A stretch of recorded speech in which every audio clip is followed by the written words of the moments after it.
Jepang menawarkan 6,2 miliar US dollar.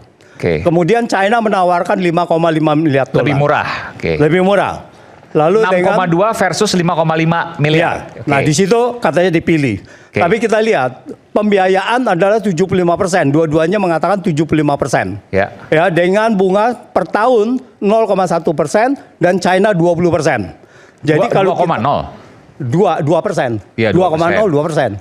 Ya. Sementara Jepang 0,1. 0,1. Jadi 20 kali lipat. Iya. Kalau kita bicara 20 China kali lipat, lebih mahal. Kita bingung kan? China lebih mahal. Artinya dalam US dollar 4,65 juta US dollar setahun.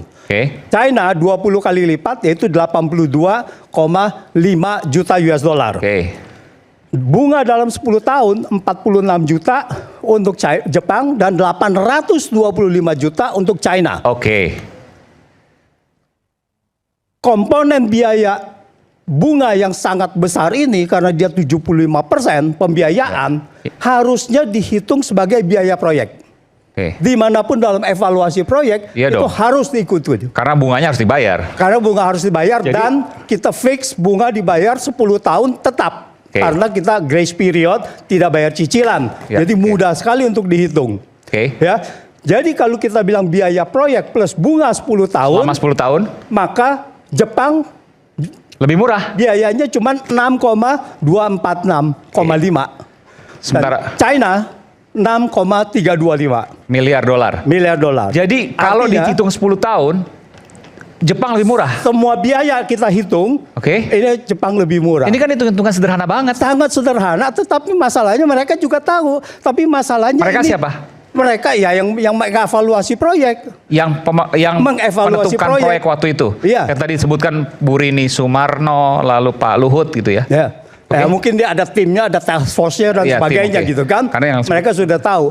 Nah, disinilah bahwa terjadi asymmetry information. Yang di sini kita tidak diungkapkan.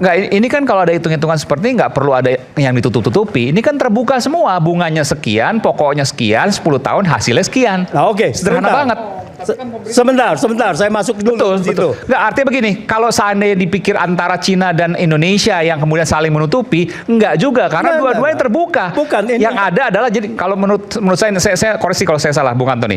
Yang seperti ini, kalau menurut Bung Antoni sampaikan seperti ini, artinya pemegang proyek pada waktu itu menutup-nutupi supaya kelihatan Cina lebih untung, padahal lebih rugi. Nah, di sini ada kecenderungan proyek ini memang mau diserahkan kepada pihak tertentu dalam hal ini Cina.